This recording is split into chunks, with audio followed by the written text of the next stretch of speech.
right Ivan පුතේ අපි මේ වෙනකොට ඉලෙක්ට්‍රොනික විද්‍යාවේ ඩයෝඩ පාඩමේ අර්ධ තරංග ඍජුකරණයත් පූර්ණ තරංග ඍජුකරණයේ සේතු ඍජුකාරක පරිපථ කියන අවස්ථාවත් ඉගෙනගෙන අවසానයි.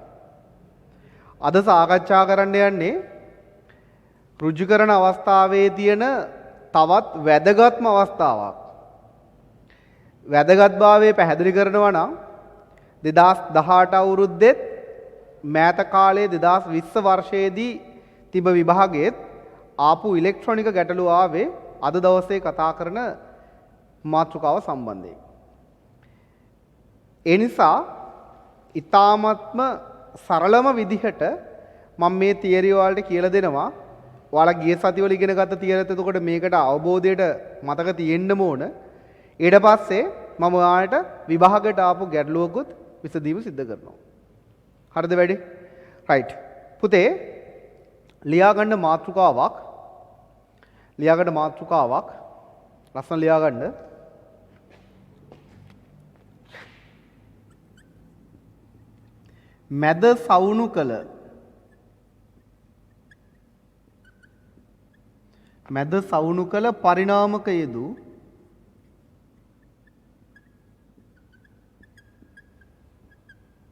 මැද සවුණු කළ පරිණාමක යෙදූ ඍජුකාරක පරිපථ.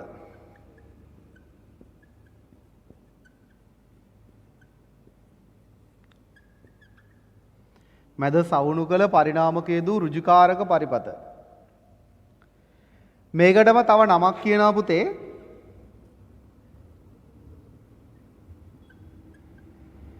ඩයෝඩ දෙකක් භාවිත.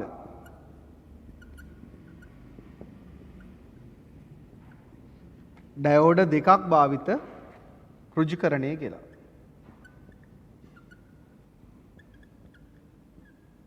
ඩයෝඩ දෙකක් භාවිත ඍජුකරණය කියලා. මැද සවුණු කළ පරිණාමක යෙදූ ඍජුකාරක පරිපථ හෙවත් ඩයෝඩ දෙකක් භාවිතා කර ඍජුකරණය කිරීම කියන එක තමයි අපි සාකච්ඡා කරන්නේ. එතකොට මේ ඍජුකරණයත් පූර්ණ තරංග ඍජුකරණ අවස්ථාවක්. පූර්ණ තරංග ඍජුකරණ අවස්ථාවක්. මේ තියෙන ඍජුකරණය. එතකොට පූර්ණ තරංග ඍජුකරණය කියවහම මතකනේ ඔයාලට සැපයුමක් වෙන ප්‍රත්‍යාවර්ත සැපයුමක ධනාර්ධයයි ඍණාර්ධයයි කියන අර්ධ දෙකම එකම දිශාවක පවතින ලෙස පැවතීමට අපි කිව්වා පුතේ මොකක් කියලාද? පූර්ණ තරංග ඍජුකරණ පරිපථයක් කියලා. එතකොට දැන් මේ කතා කරන්න යන්නේ පූර්ණ තරංග ඍජුකරණේ දෙවෙනි අවස්ථාව. රයිට්. එතකොට ඒක තමයි අපි කියන්නේ මැද සවුණු කළ පරිණාමක දූ ඍජුකාරක පරිපථ හෙවත් ඩයෝඩ දෙකක් භාවිතයෙන් ඍජුකරණය කිරීම කියලා. හරිද? රයිට්. අපි චුට්ටක් මෙන්න මෙහෙම ලියාගමු ඉස්සලාම් පුතේ නෝට් එකට සම්බන්ධයෙන්. කලබල නම් වෙන්න එපා. රයිට්. කලබල නම් වෙන්න එපා. දින දෙකක තියරි පන්තියක් සාකච්ඡා කිරීම කරන්නේත් ඉතාමත්ම හිමීට ඔයාලට මේ තියරි ඔලුවට දෙන්න ඕන නිසා. ඒ නිසා බදාදා දිනේදී ට්‍රාන්සිස්ටර් කොටසත් ඉරිදා දිනේදී නැත්නම් සෙනසුරාදා දිනේදී අපි මේ ඩයෝඩ කියන මාතෘකාව සාකච්ඡා කරන්නේ ඉතාමත්ම සීරුවෙන් මේව කොටස අධ්‍යයනය කළ යුතු නිසා. හරි නේද? රයිට්. කලබල නැතුව ලස්සනට පුතේ කළු පෑනකින් ලියා ගන්න වෙන්නේ මෙහෙම. කළු පෑනකින් ලියා ගන්න පුතේ. පූර්ණ තරංග ඍජුකරණේ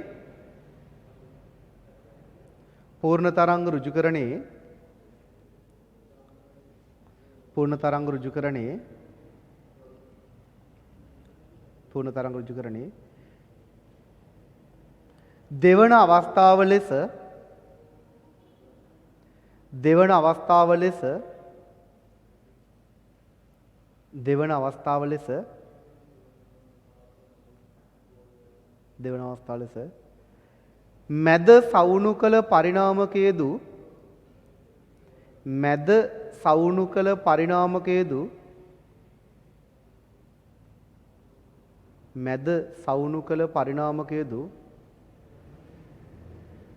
මැද සවුණු කළ පරිණාමක යෙදූ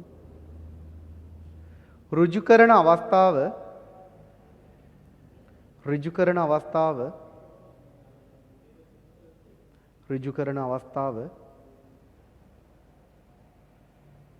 පෙන්වා දිය හැක. ඍජු කරන අවස්ථාව පෙන්වා දිය හැක.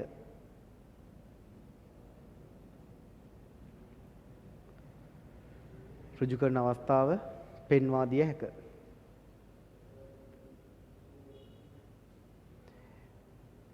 මේ පිළිබඳව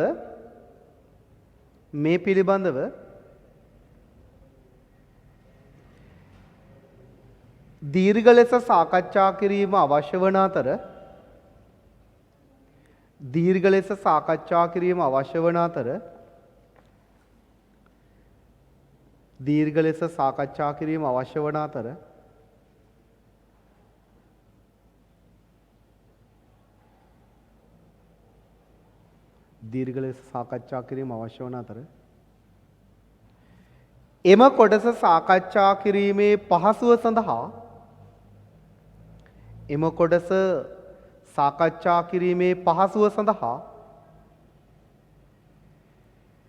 එම කොටස සාකච්ඡා කිරීමේ පහසුව සඳහා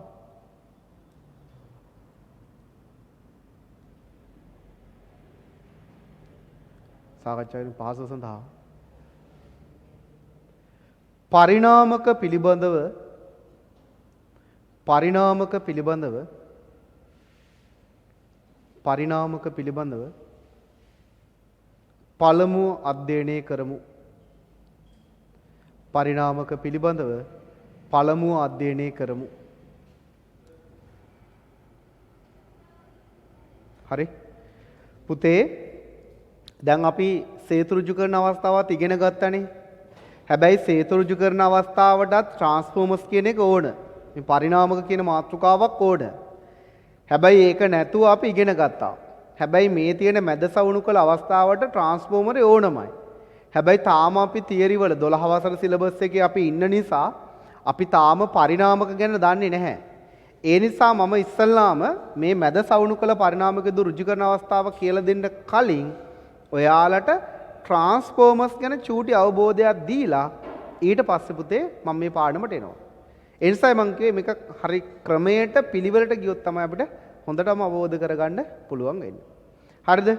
එහෙනම් පුතේ මේකට අනුමාත්‍රිකාවක් විදිහට නිකන් පොඩිවට ලියාගන්න පරිණාමක කියලා. අනුමාත්‍රිකාවක් විදිහට ලියාගන්න පරිණාමක කියලා. නැත්නම් ට්‍රාන්ස්ෆෝමර් පරිණාමක. හරි? පරිණාමක. right. දැන් ඉස්සරහට පුතේ අපි පරිණාමක ගැන දීර්ඝ ලෙස සාකච්ඡා කරනවා. අද නිකමට මම පරිණාමක ගැන කියලා දෙනවා. පරිණාමක ට්‍රාන්ස්ෆෝමර්. මොකද්ද පුතේ පරිණාමකයක් කියලා කියන්නේ? අද ආරම්භිත මූලික හරය විතර අපිට අද දවසේ ඕන වෙන්නේ. මොකක්ද පරිණාමකයක් කියලා කියන්නේ? වෝල්ටීයතාවයක් නේ. වෝල්ටීයතාවක් ලබා දීලා වෝල්ටීයතාවක් වැඩි කරලා හෝ වෝල්ටීයතාවක් ලබා දීලා වෝල්ටීයතාව අඩු කරලා ලබා ගන්න පුළුවන් උපාංගයකට අපි කියනවා පුතේ මොකක් කියලාද? පරිණාමකයක් කියලා. එතකොට පරිණාමකයකට අඩු වෝල්ටේජ් එකක් දීලා වැඩි වෝල්ටේජ් එකක් එළියට ගන්නත් පුළුවන්. එහෙම නැත්නම් වැඩි වෝල්ටේජ් එකක් දීලා අඩු වෝල්ටේජ් එකක් එළියට ගන්නත් පුළුවන්. මේ පරිණාමක වලින් ප්‍රධානම කතන්දරේ දැනට ඔච්චරයි අපි කියන්නේ පරිණාමක ගැන. හරිද? පරිණාමක හදලා තියෙන්නේ මෙහෙමයි. ට්‍රාන්ස්ෆෝමර් එකක් හදලා තියෙන්නේ මෙහෙමයි.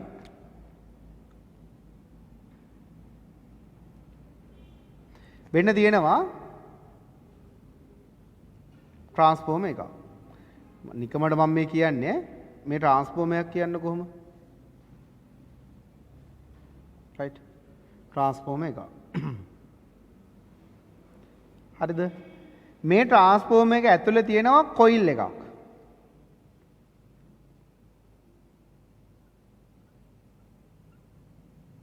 මෙහෙම කොයිල් එකක් තියෙනවා. right. එකක් නෙමේ කොයිල් දෙකක් තියෙනවා.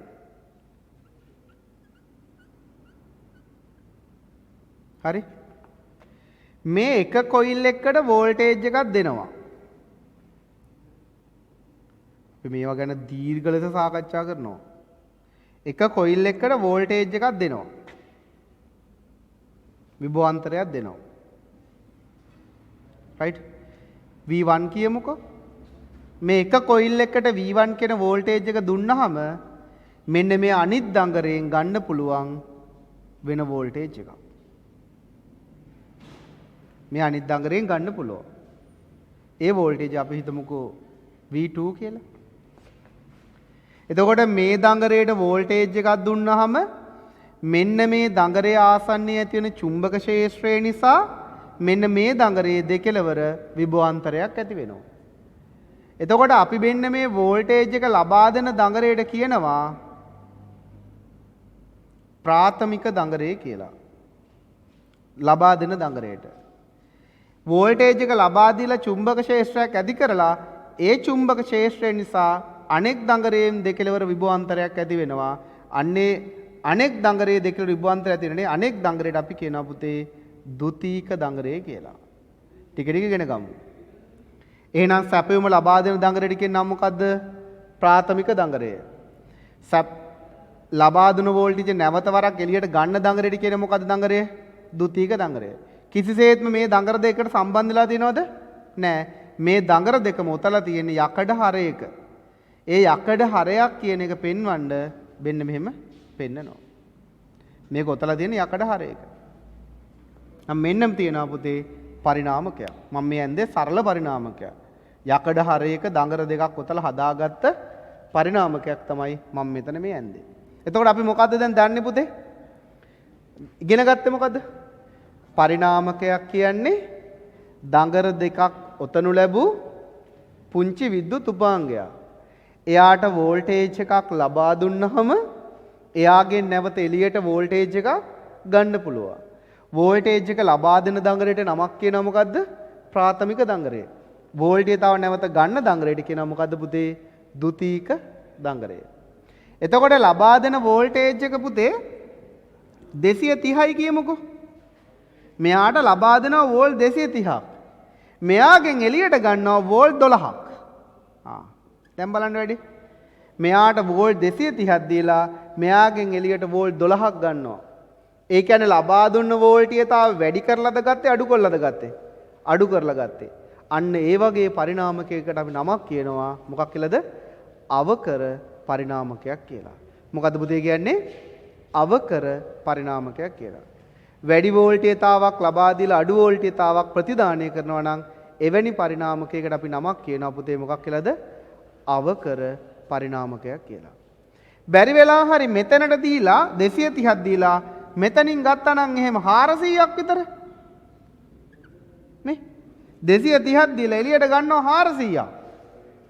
එතකොට අඩු වෝල්ටේජ් එකක් දීලා වැඩි වෝල්ටේජ් එකක් එළියට ගන්නවා. ඒ පරිණාමකයට කියන නම මොකද්ද? අපි ඒකට කියනවා අධිකර පරිණාමකයක් කියලා. මොකද්ද පුතේ කියන්නේ? අධිකර පරිණාමකයක් කියලා කියනවා. දැන් සරලව පැහැදිලිද පරිණාමක කියන එක? එතකොට අපි අද කතා කරන්නේ මේ ඍජුකරණයනේ. ඍජුකරණය කියන එක ප්‍රත්‍යාවර්ත වෝල්ටීයතාවක් තමයි සරල වෝල්ටීයතාව බවට පත් කරන්නේ. එතකොට අපේ ගෙදරට එන්නේ 230 නම් ඒ 230ම අපිට සරල ධාරා වෝල්ටීයතාවක් කරන්න බෑ. අපි 230 අඩු වෝල්ටේජ් එකක් කරලා ඒ වෝල්ටේජ් එක තමයි ඍජුකරණය කරන්නේ. අන්න ඒ නිසායි අපිට ට්‍රාන්ස්ෆෝමරය ඕන වෙන්නේ. මම ඔයාලට ට්‍රාන්ස්ෆෝමරයක් පෙන්නන්නම්. හරි. අපි මෙන්න මෙහෙම ඉස්සරහ ලියමු පුතේ. පරිණාමක කියලා කිව්වනේ. ඒ යටතේ පොඩ්ඩක් මෙන්න මෙහෙම ලියාගන්න. යටතේ පොඩ්ඩක් මෙහෙම ලියාගන්න. පරිණාමක කියන මාතෘකාවට මෙන්න මෙහෙම ලියාගන්න. නිල් පෑනෙල් ලියන්න. නිල් පෑනෙල් ලියන්න.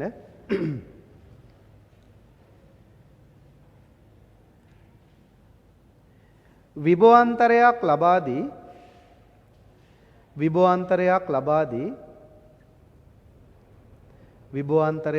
දී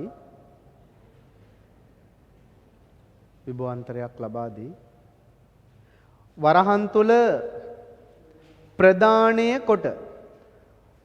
වරහන් තුල ප්‍රදානය කොට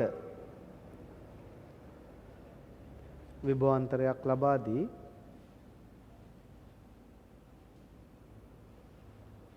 ලබා දී ප්‍රදානය කොට වරහන් වහලා එම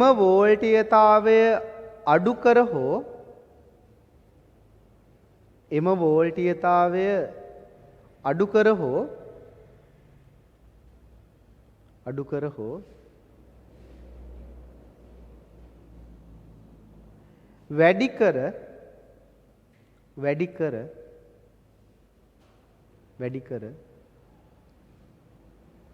කර ලබාගත හැකි විද්‍යුත් උපාංගයක් අඩු කර හෝ වැඩි කර ලබාගත හැකි විද්‍යුත් උපාංගයක්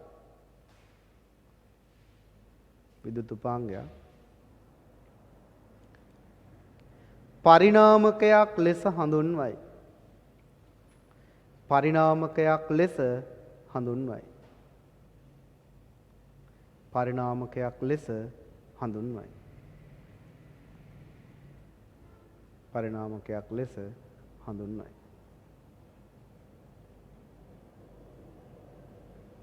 පරිණාමකයක් ලෙස හඳුන්වයි. රතු පෑනකින් එකලා පරිණාමකයක් නැත්නම් එකලා පරිණාමකයක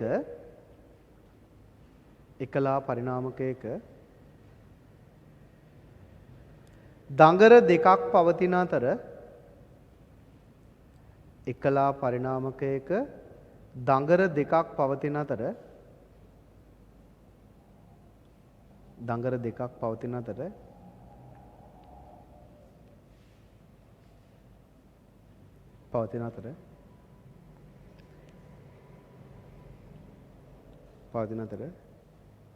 සැපයුම ලබා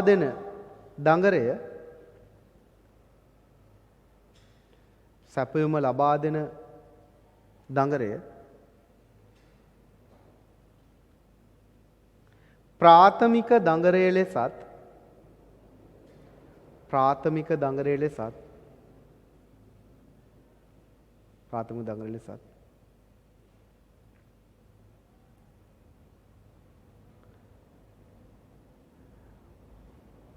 වෝල්ටීයතාවය ප්‍රතිදානය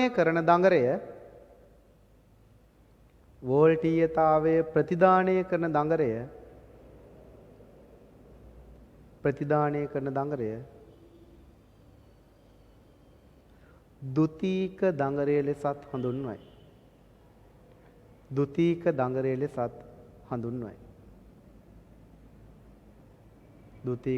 ලෙසත්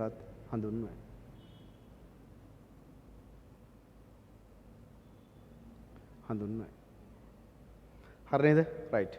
ඔයාලා මෙන්න මේ රූපය දලව නිකන් ඇඳගමුකෝ. රයිට්. V1 V2 මේ රූපේ නිකන් ඇඳගන්නකො. ලස්සනට ඇඳගන්න.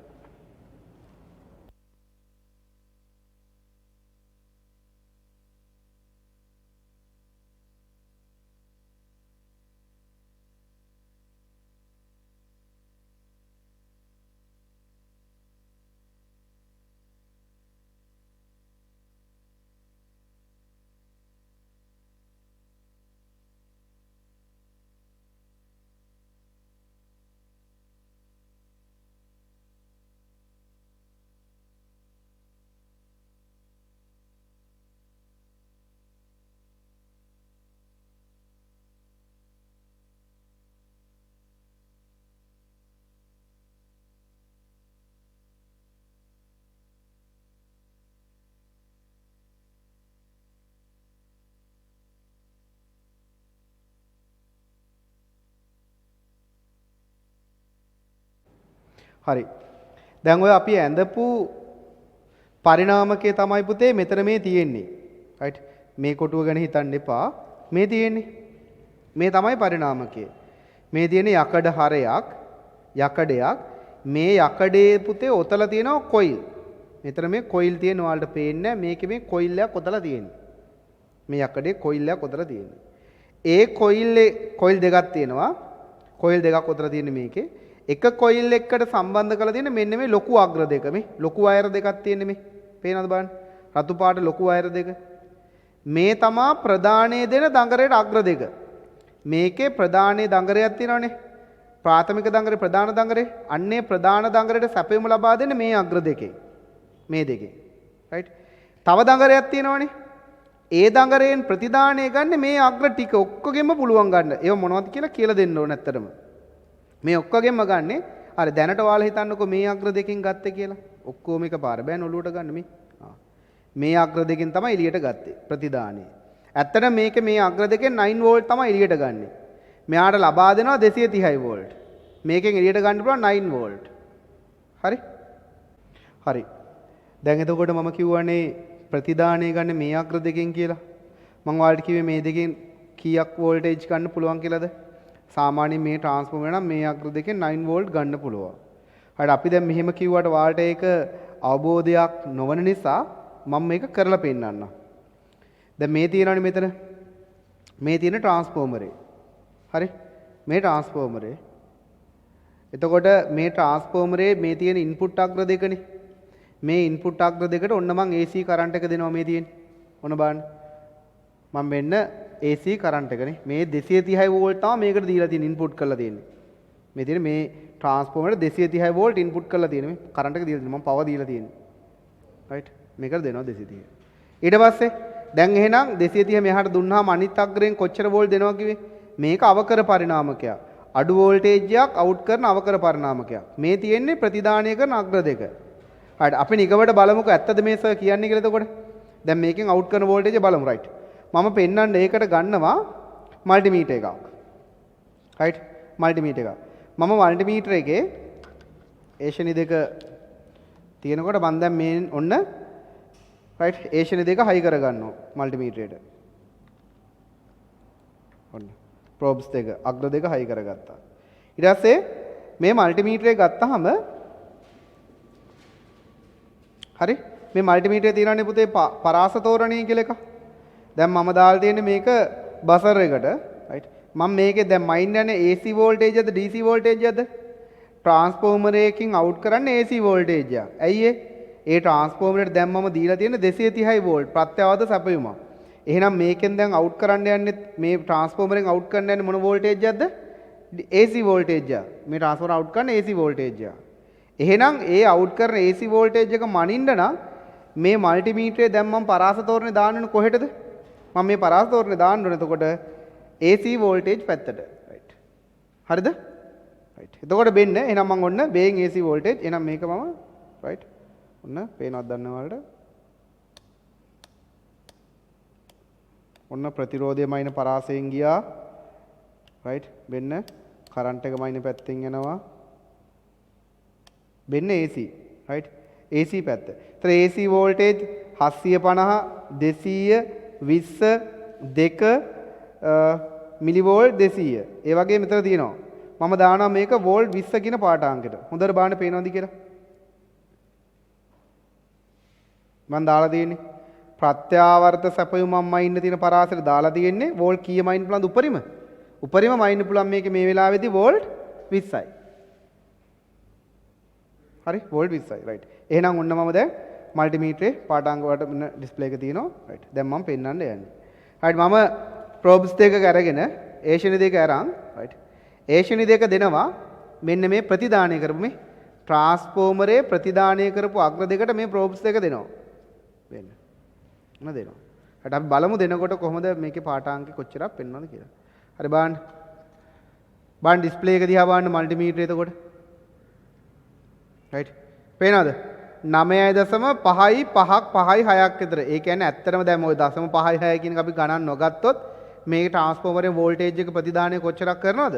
වෝල්ට් 9ක විතර ප්‍රතිදාන කරන ට්‍රාන්ස්ෆෝමරේ වෝල්ටේජ් එක තමයි ප්‍රතිදානය කරන්නේ.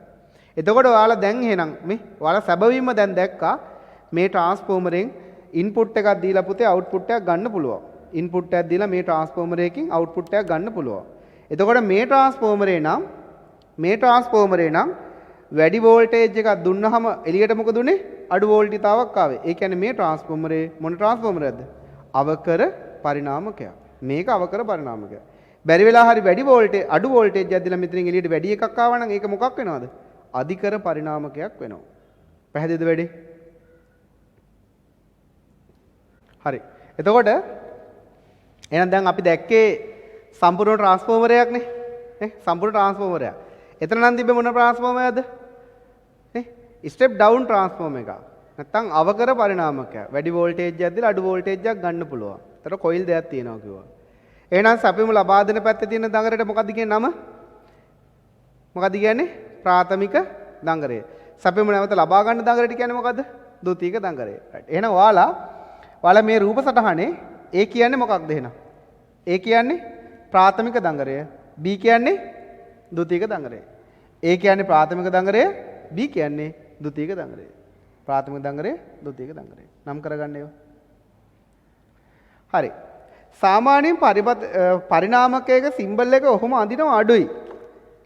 හරි? පරිණාමකයක් ඇත්තටම සිම්බල් එක අඳින්නේ මෙන්න මේ විදිහට. මෙතෙන්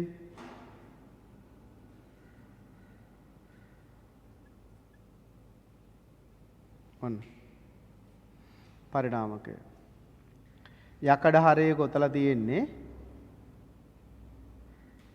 right ප්‍රාථමික හා ද්විතීයික කියලා දඟර දෙකක් තියෙනවා. තේන් වෙන්න. right මේ දඟරයේ ඔතලනේ තියෙන්නේ මේ කම්බියක් අරන් මෙහෙම ඔතලා තියෙන්නේ කොයිල් එක. අපි හිතමුකෝ දැන් කම්බියක් අරන් යකඩේ මෙහෙම ඔතලා තියෙන්නේ. ඔතන පොට ගානක් තියෙනනේ 1යි 2යි 3යි කියලා ඔහොම ඔතනවනේ. අන්නේ ඔතපු පොට ගාන මෙන්න මේක තමයි සැපෙම ලබා දෙන පැත්ත කියමුකෝ. මෙයාගේ පොට ගාන අපි හිතමු n1 කියලා. මෙයාගේ පොට ගාන අපි හිතමු n2 කියලා. right මෙයාගේ පොට ගාන n1 මෙයාගේ පොට ගාන n2 කියලා හිතමු. සැපයම ලබා දෙන්නේ n1 පැත්තට. ප්‍රාථමික දඟරේ තමයි මේක. නැවත ලබා ගන්න මෙතනින් v2. හරිද වැඩේ? එතකොට සැපයම ලබා දෙන පැත්තේ දඟරේට කියන්නේ මොන දඟරේද? ප්‍රාථමික දඟරය. එතකොට ප්‍රාථමික දඟරේ පොට ගාන කීයද? n1. නැවත සැපයම ලබා ගන්න පැත්තේ දඟරේට කියන්නේ මොකක් කියලාද? ද්විතීයික දඟරය. ඒකේ පොට ගාන මොකද්ද? n2. හරිද? හරි එහෙනම් මෙන්න මෙතනදී අපි දැනගන්න ඕන කාරණාවක් පුංචි සම්බන්ධතාවයකින් මම ඔයාලට කියලා දෙන්නම්. මෙන්න මේ වෝල්ටීයතාවයන් සහ පොටවල් අතර සම්බන්ධතාවයක් තියෙනවා. මෙන්න මේ වෝල්ටීයතාවන් සහ පොටවල් අතර සම්බන්ධතාවයක් තියෙනවා. සාමාන්‍යයෙන් පොට ගාන අණුව වෝල්ටීයතාව වෙනස් වෙනවා. පොට ගාන අණුව වෝල්ටීයතාව වෙනස් වෙනවා. ලබා දෙන පැත්තේ පොටවල් ගාන වැඩි නම් ප්‍රතිදානය කරන පැත්තේ පොට ගාන අඩුයි නම් හරිද? ලබා දෙන පැත්තේ පොට ගානට වඩා ලබා ගන්න පැත්තේ පොට ගාන අඩුයි නම් අනිවාර්යයෙන්ම මේකේ ද්විතීයිකයෙන් ලබා ගන්න වෝල්ටේජ් එක අඩු වෙනවා. ලබා දෙන පැත්තේ කොයිල් ප්‍රමාණයට වඩා මේකේ කොයිල් ප්‍රමාණය වැඩි නම් අනිවාර්යයෙන්ම ලබා ගන්න වෝල්ටීතාවය මොකද වෙන්නේ? වැඩි වෙනවා. එහෙනම් මෙන්න මේ ඔතලා තියෙන පොට ගාන අනුව පුතේ ප්‍රදානය සහ ප්‍රතිදානය කරන වෝල්ටීතාව වෙනස් වෙනවා. එහෙනම් මේ පරිණාමකයක් අවකර පරිණාමකයක්ද අධිකර පරිණාමකයක්ද කියලා තීරණය වෙන්නේ මෙන්න මේ ඔතලා තියෙන පොට ගණන අනුව. ඔතලා තියෙන පොට ගණන අනුව. හරිද? එහෙනම් මෙන්න මේ පරිණාමකයක එහෙනම් V1 කියන්නේ ප්‍රාථමිකයේ සැපයුම් වෝල්ටීතාවය. V2 කියන්නේ ද්විතීයික වෝල්ටීයතාවය. right? N1 කියන්නේ ප්‍රාථමිකයේ පොට ගණන. N2 කියන්නේ ද්විතීයිකයේ පොට ගණන. අපිට පුළුවන් මේ සම්පූර්ණ මේ පද ටික භාවිතා කරලා සමීකරණයක් ලියා ගන්න. සමීකරණ ලියා ගන්න. ලබා දෙන ප්‍රාථමිකයේ වෝල්ටීයතාවය ප්‍රධාන වෝල්ටීයතාවයේ බෙදීම ප්‍රතිදාන වෝල්ටීයතාවය සමානයි ප්‍රාථමිකයේ පොට ගණන බෙදීම ද්විතීයිකයේ පොට ගණන. බලන්න වැඩි. ප්‍රාථමිකයේ පොට ගණන වාරයක් ද්විතීයිකයේ පොට ගණන. මේ තමයි පුතේ ප්‍රධාන වශයෙන් පරිණාමකයක පොට ගණන සහ වෝල්ටීයතාවය අතර සම්බන්ධතාවය. හරිද වැඩි? ප්‍රාථමිකයේ වෝල්ටීයතාව බෙදීම ද්විතීයිකයේ වෝල්ටීයතාව සමානයි ප්‍රාථමිකයේ පොට ගණන බෙදීම ද්විතීයිකයේ පොට ගණන කියලා අපිට සඳහන් වෙනවා. වැඩි හරිද? හරි. දැන් ඔයාලා මේ රූප සටහන ඇඳලා right ඉස්ලාම් පද ටික හඳුන්වන්න. නෑ. පොඩි මාතෘකාවක් ලියාගමු. පුංචි අනුමාතෘකාවක් ලියමු. පරිණාමකයක සම්බන්ධතාව. පරිණාමකයක පරිණාමකයක සම්බන්ධතා. පරිණාමකයක සම්බන්ධතා.